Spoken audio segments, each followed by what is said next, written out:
Assalamualaikum warahmatullahi wabarakatuh. Selamat pagi sobat semua, salam sejahtera. Kembali di channelnya tentang seputar informasi desa.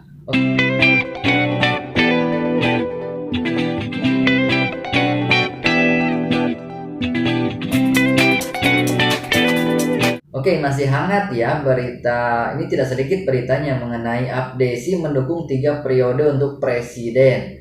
Oke, padahal kita ketahui acara itu tertuliskan silaturahmi nasional yang menyampaikan aspirasi dari berbagai pemerintahan desa di seluruh Indonesia kepada Bapak Presiden Jokowi. Nah, seperti apa tanggapan dari Bapak Tito Karnavian selaku Menteri Dalam Negeri? Nyapa lah, karena nggak langsung pulang begitu saja. Beliau selalu dalam setiap kegiatan selalu nyapa. Pada saat mau keluar, di luar nih, saya nabiin beliau. Begitu di luar, kepala desa juga ramai di luar, Istora Senayan itu.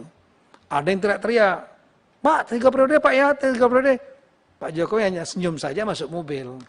Tapi yang di media kemudian muncul, kok 3 periodenya, saya juga bingung. Itu kan menurut saya spontan-spontan aja. Wajar-wajar aja kalau orang spontan mau ngomong. Ini kita negara demokrasi gitu. Nah, berkaitan dengan acara politik, menurut saya bukan acara politik. Tapi kalau kita bicara mengenai masalah aturan, tolong sama-sama kita baca undang-undang desa. Nah, ini mungkin tidak disadari oleh para pembuat undang-undang di tahun 2014 itu. Statusnya kepala desa itu apa gitu. Karena undang-undang desa itu awalnya nomor 6 2014 Januari dibuat oleh Senayan ini, itu intinya adalah mengembangkan desa. Tapi tidak pernah satupun pasal yang menyantumkan status kepala desa. Jadi apakah di ASN itu bukan? Apakah di pegawai negeri itu bukan? Yang harus ikut aturan sebagai pegawai negeri.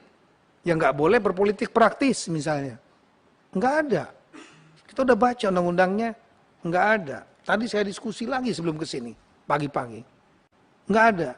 Jadi undang-undang ini spiritnya yang penting desa maju. Setelah itu di zamannya Pak Jokowi keluar anggaran. Setelah ada anggaran, maka mulai mereka belajar manajemen anggaran. Mereka mengelola anggaran pemerintah yang tadinya nggak ngelola anggaran pemerintah. Sehingga status mereka ini jadi seperti mereka tidak disebutkan sebagai pegawai pemerintah, tidak disebut sebagai ASN, yang harus taat pada undang-undang ASN, yang melarang kegiatan politik, disebutkan di situ memang undang-undang desa, mereka tidak boleh menjadi pengurus partai politik.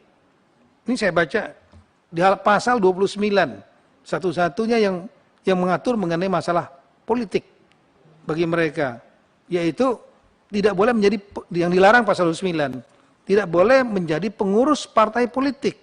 Itu. Kedua, tidak boleh ikut serta atau terlibat dalam kampanye pemilu atau pemilihan kepala daerah. Pada waktu kampanye, mereka nggak boleh. Pengurus partai politik, mereka nggak boleh. Kalau ada sanksinya juga di sini. Bisa diberhentikan. Berhentikan sementara atau diberhentikan tetap. Gitu. Nah, ini saya kira mungkin ke depan perlu dipikirkan. Mereka sekarang sudah menjadi bukan lagi pemimpin komunitas biasa. Dulu pemimpin komunitas. Sekarang mereka sudah menjadi birokrat.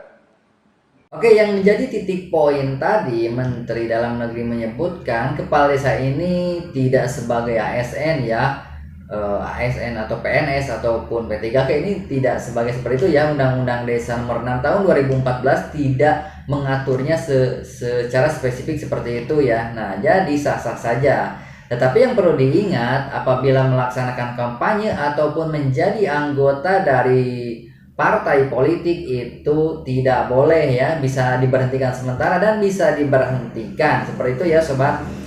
Oke, nah seperti itu ya untuk tanggapan dari Kementerian Dalam Negeri, langsung dari Menteri Dalam Negerinya ya Bapak Tito Karnavian. Mudah-mudahan info ini bermanfaat dan bisa dicerna oleh masyarakat dan pemerintahan desa. Oke.